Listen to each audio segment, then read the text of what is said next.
नमस्कार, आदाब, सत श्री अकाल। आप देख रहे हैं डिजिटल न्यूज़ 11 नेवाई।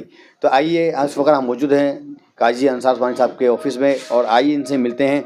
जिस तरह से ये कैंप को लगा रहे हैं, जगह जगह कैंप को चला रहे हैं और द हिंद एनजीओ के जरिए माध्यम से काम कर रहे हैं, और इनकी जो अध्यक्ष है वो अभी तक नज़र नहीं आ रही, कैंप में कहीं भी नज़र नहीं आ रहा, ना उनको किसी तरह से प्रचार नहीं हो रहा। तो वो अभी तक टीम से जो काम कर रही हैं, क्या आप उनकी टीम को लेकर चल रहे हैं? अस्सलामु अलैकुम वरहमतुल्लाहि वबरकातुहू।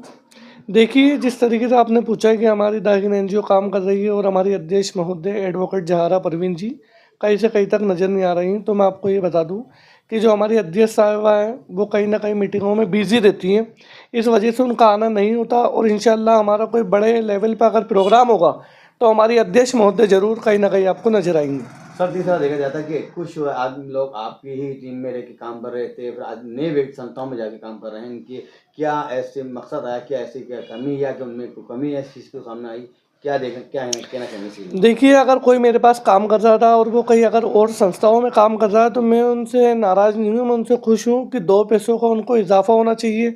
बल्कि मुझे तो ये खुशी हुई कि अल्हम्दुलिल्लाह अल्लाह ने मुझे इस लायक बनाया कि कल तक जो संस्थाएं कहती थी कि ये चीज़ ज़रूरी नहीं है, आज वो संस्था अगर हमारे आदमियों को लेके या हमारे मेंबरों को लेके काम कर रही है तो कहीं ना कहीं ये लगता है कि हमने इस काम की शुरुआत करी थी और इस काम को लेके उन संस्थाओं को भी काफ़ी फ़िक्र है।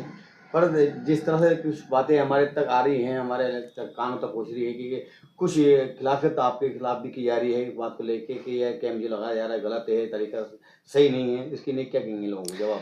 देखिए, हम हमारी कोशिश में लगे हुए हैं, हक बात और सच बात पे हमेशा लड़ना चाहिए।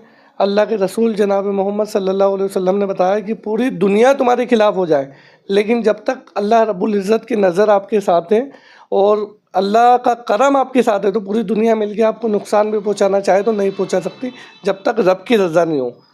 अभी तक आपके क्या ऐसे मिशन है, ऐसा क्या टारगेट है जहाँ जिस तक वहाँ पे आप जाना चाहते हैं? देखिए, हमारा टारगेट ये है कि जैसे आपको पता है और आप सब तमाम मीडिया वालों को ये पता है कि जयपुर से हमारी शुरुआत हुई थी। अब हम इंशाल्लाह राजस्थान लेवल पे इस काम की शुरुआत करेंगे। कुछ दिनों बाद हम इंडिया लेवल पे भी इस काम को ले जाएंगे।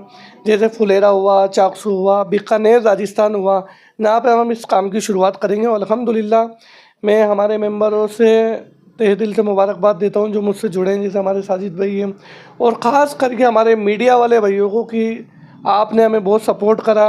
काजी अंसार उस्मानी को आज कोई नहीं जानता था, आज अल्हम्दुलिल्लाह पूरे शहर जयपुर के अंदर कहीं ना कहीं मेरा नाम आता ही है, मुझे बड़ी खुशी होती है। लेकिन उसकी वजह है मीडिया।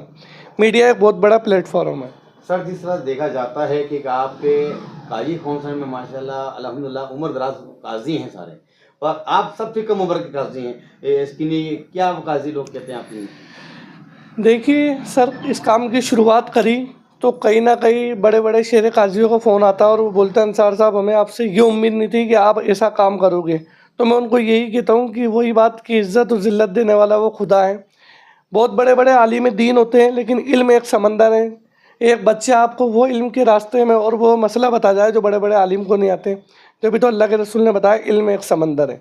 तो मैं यही कहना चाहता हूँ, मेरी कोई औकात नहीं है, इज़्ज़त देने वाला मेरा खुदा है और ज़िल्लत देने वाला भी मेरा खुदा है। तो आइए, हमारे जो काजी साहब की टीम के जो जिम्मेदार हैं, मेंबर हैं, इनका नाम साजिद है, मोहम्मद साजिद। तो सर से जानते हैं, सर आप अभी इस काम को लेकर चल रहे हैं, किस तरह से लोगों को समझाते हैं, किस तरह से इनको मोटिवेट करते हैं? भाई, लोग बाग ये कहते हैं कि इस चीज़ से क्या फ़ायदा है। भाई, हम ये कहते हैं कि इस चीज़ से अभी फ़ायदा नहीं है, बाद में फ़ायदा होगा। लेकिन जो गवर्नमेंट की नज़र में जो लोग कहते हैं कि ये मेरी सर्टिफिकेट है, तो हम ये कहते हैं कि ये मेरी सर्टिफिकेट नहीं है, ट्रांसलेशन सर्टिफिकेट है। इसके ज़रिए गवर्नमेंट के अंदर, नगर निगम के अंदर वही बनेगा मेरी सर्टिफिकेट जो होता है शादी का, मेन चीज़ तो वही है प्रूफ। लेकिन ये जो अपन का पास ये चीज़ रहेगी तो कल को हमें परेशानी नहीं होगी, क्योंकि अपन उर्दू का निकाह नामा हर कोई नहीं पढ़ सकता। इस वजह से इसको इंग्लिश में ट्रांसलेशन किया जा रहा है और इसी के थ्रू गवर्नमेंट के अंदर, नगर निगम के अंदर बनाया जाता है, ताकि उनको भी आसानी हो जाती है। जो अधिकारी हैं अपने नगर निगम के अंदर, उनको आसानी हो जाती है मेरी सर्टिफिकेट बनवाने के अंदर, ताकि लोग आसानी से अपना काम करवा सकें। और हमने जगह जगह कैंप लगा करके लोगों को इसकी सुविधा पहुँचाई है। मतलब आपने जनता को जागरूक कर रहे हैं इस विषय से कि उर्दू जो अधिकारी बैठे हैं वो नहीं पढ़ सकते, इस कारण हम इंग्लिश में ट्रांसलेशन करके जी हाँ, निगम तक पहुँचा रहे हैं और आपके काम को आसानी कर रहा है नगर निगम की नियमन, ताकि आसानी हो जाए, लोगों को भी परेशानी का सामना ना करना पड़े।